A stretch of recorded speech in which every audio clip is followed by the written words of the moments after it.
माझं नाव गौरीश वसंत राऊत. मी राहिला इथे सेक्टर 23 ला जुईनगरलाच. आणि त्या दिवशी ऍक्च्युली जो माझं हे झालं ऍक्सिडेंट झाला.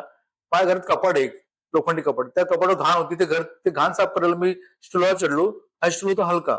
त्या स्टूलवर चढल्यानंतर जो स्टूल पुढे गेला आणि मी वरून पडलो, डायरेक्ट खूप वेळ पडलो.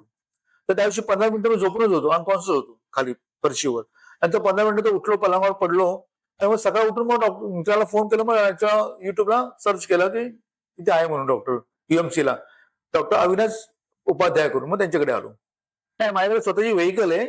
त्या व्हेकल मध्ये बसून मी आलो. इथे मी पहिले सरांशी कन्सल्ट केलं. सरांना भेटलो, सरांना सर्व सांगितलं. मग सरांनी एक्सरे काढला.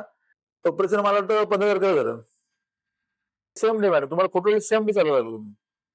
मला ऑपरेशनचा काहीच त्रास झाला नाही. सेम डे ऑपरेशन झालं तर अर्धा एक तास झोपलो मी इथे येऊन. परत मला शिफ्ट केलं 5व्या मजल्यावर. मग अर्धा एक तास झोपलो, 2 तास झोपलो, 2 तास झोपल्यानंतर परत उठलो आणि इथं एंट्रन्स पर्यंत चालू गेलो. हे वॉकर घेऊन. आता एकदम ओके, एकदम ओके. आता काही दुखत नाही, काही नाही, काही नाही. असं वाटतं की ऑपरेशनच झालं नाही.